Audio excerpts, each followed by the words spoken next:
Hello, and welcome to the Keep Talking series. I'm your host, Tolly Berger, and I work as a prevention educator with the Office of Case Management here at CU Denver. Keep Talking is a recorded audio series aimed at decreasing societal, campus, and perceived stigma around mental health. The goal of this series is to normalize conversations around mental health and increase help seeking behavior with mental health professionals, staff, faculty, and peers. Resources on and off campus are provided at the end of each episode. In each episode, individuals within our community share their experience with mental health. Volunteers were encouraged to share their narrative through spoken word, slam poetry, storytelling, and art. There's power in sharing your own narrative and proof that we are not alone in our experiences. All volunteers have given their consent to share their stories. I thank all volunteers for their bravery and ask the listeners for their compassion. Thank you for listening. On today's episode, Will joins us and speaks about his experience with mental health. Will is a fourth-year student here at CU Denver and is currently studying psychology. Will's story highlights his experience with ADHD, the pressure of productivity, and what being normal looks like. Will discusses the different outlets in which he has found refuge and support. Please note that this episode contains conversations of ADHD, depression, anxiety, and medication, and some people may find it disturbing. If you want to avoid this content, skip to the end of the episode to hear available resources. Today on our Keep Talking episode, we are here with Will. Will, thank you for sharing your story with us. Absolutely. Yeah, I'm happy to. So I was undiagnosed with ADHD until I got to college. I always felt like I was falling behind growing up. Nobody really understood a lot of my behaviors and kind of judged me for them. I felt like a freak for a really long time. A lot of the reason for that is, I'd be very impulsive. I'd be yelling things in class and just a lot of them like very random and, just a lot of outbursts. And I felt problematic in class, in social groups, and it hurt a lot as a kid because it felt like this was just who I am, and that who I was as is problematic. And now as an adult, I have to keep up with this crazy high standard of productivity, and it feels impossible sometimes. My motivation to be productive comes in these very short bursts of hyper focus, of this sudden inclination to want to get everything done in the span of a few hours, and I rely on those to keep up with a standard of productivity that doesn't follow that pattern. It doesn't follow that schedule. And keeping up with all this and just the stress of all this adds to some depression that I've been working with, and some anxiety that I struggle with. I feel like I can't socialize or do anything fun just for myself because there's so much to do in my head, and I don't get to do all of it always. Some friends will ask me to hang out on the weekend, but I'll have overdue assignments, or I'll have this assignment and I feel productive and I need to take use of that instead of going to do the things that I love. And it makes it hard to feel like I can ever take time for myself or with friends. My self-image is still really low. It's held back by the feeling that I'm always too impulsive and never depthful enough, that I just share my initial thoughts on impulse, and I'm too raw to have developed thoughts that can contribute. Fortunately, medication does help me a lot. I take Adderall, and it does help me focus. It does help me keep up and feel productive more easily and less forcefully. But I've noticed that a lot of people just expect me to be like quote unquote normal when I'm medicated, and that's something that's been difficult. I still have symptoms that affect me pretty severely even when I'm on medication, and I wish people understood some of the less talked about symptoms of ADHD. Some of those, I mean, I won't go into too many examples, but like rejection sensitivity and memory issues. There are a lot of aspects to ADHD. It's a lot more than just can't focus disorder. And I wish more people were aware of that. I feel like it would help to destigmatize it. It would help me and many others feel that we can be ourselves without judgment if more people understood what ADHD is really like and what that experience can be like, even on medication. Thank you, Will, for sharing that. It sounds like you're doing a lot of work for yourself to focus on your worth and to focus on where you're at.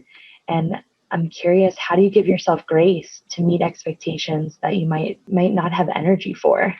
I think a part of that is making, I guess, unconventional changes that I think will work for me. One of those is I'm a lot more productive in the like late hours of the night when the world is asleep. Even like 2 in the morning is when I feel like I can really start to get assignments done, and that contributes to sleep issues. Right, if I have to be up a few hours that after that, it's going to increase stress and make things more difficult.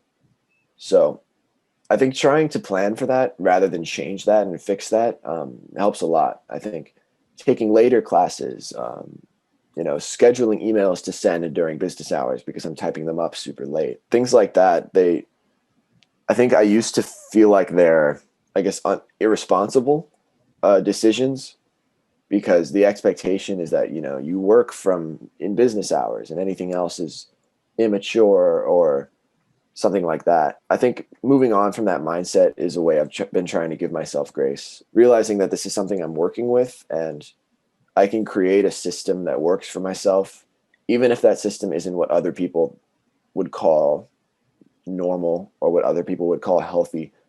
If it's working for me and if that's what I think is the best way to do things to encourage my own success, then that's got to be my priority, And when I do end up staying up too late and when I wake up too tired, not to get mad at myself for that, not to yell at myself or let that anxiety or that stress, not to blame myself for that, because it can be very easy to do that. And it's very tough to remember that, I'm working with a lot here. I've got a lot on my plate that makes these things happen. And it's not just my fault when issues like that arise. It's something that happens, and it's, you kind of got to take it in stride and work with it rather than find someone or something to blame. I hope that answers your question. Yeah, that was great. Thank you. And I think you mentioned a really powerful statement, which really is reflective of the work that you've done. And you focus on what works for me. Like, it doesn't have to fit within these standards, but what works for me, and not blaming yourself, which is huge. Not easy, but it sounds like you're doing your best to get through that. What advice do you have for people going through something similar? I think finding other people, connecting with other people who have similar issues is such a huge thing you can do for yourself if you're struggling. I found these communities of people online that share memes about ADHD, that share vents and frustrations. I'm on like a Facebook meme group that's just called like ADHD memes. There's like a couple Reddit channels that I joined. One is for like just ADHD as a whole, where people can vent and ask for tips. And it's just this amazing community of people. And it really just like touches my heart to see that. I don't know. I opened those groups and I realized how normal it is to have ADHD. And that just like changed everything for me. I felt crazy. I felt constantly invalidated to have these issues, that it's not a disorder, it's laziness, or it's not working hard enough and all these things. It's just not, you're not motivated enough. But it is disorder. It causes executive dysfunction, it causes attention issues and so many other things. And just seeing a community of people that were struggling with the same exact things and the same exact struggles of invalidation, and all these people saying the things that I've always thought and never been able to say, it's changed everything for me. So that's one piece of advice, is just finding people either online or through your school, if there's clubs or focus groups that share the struggles that you've been going through. It helps so much just to feel like your problems are real and your problems are not just yours. Other people struggle with very similar things, and that can make a world of difference in terms of reaching out and getting help, because you see it, you see that it's real, you see that it's a real struggle, and that there are people doing something about it, then you can do the same. That's so validating. Um, Thank you for sharing that. As a CU Denver student, what advice do you have for students to get involved on campus, or activities that you've found that have been helpful for you connected through campus? Getting involved is really important. I think being at CU Denver, where it's partly a commuter campus, a lot of people don't try to, but there is such a community here that you wouldn't notice if you didn't keep an eye out for it. But it is very alive and very strong here. I work with the peer advocate leaders, and we help to mentor new students coming in their first year and help them adjust to college, help them find connection with something, be that a club or a person or anything similar. So I recommend looking at My Links, which has every student organization there is, people who share the same interests that you do, and form clubs for them. You know, either within your major, let's say you're a philosophy major, there's a philosophy club that meets every Wednesday.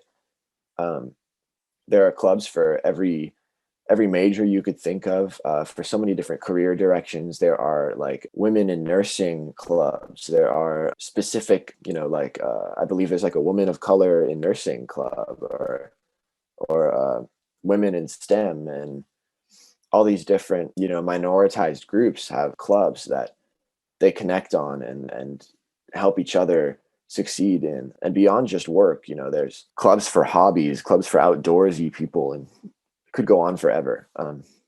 So just finding community is a really important thing. Um, Beyond that, there's also just getting help for your struggles. I mean, we have a free counseling center where you can get help. I've been using that counseling center at CU Denver for 2 years now, and I've kind of cycled through a few different therapists, and all of them have been helpful. I've loved therapy. It helps me feel sane. It helps me feel like I have direction, and it helps me set goals for myself and for my mental health.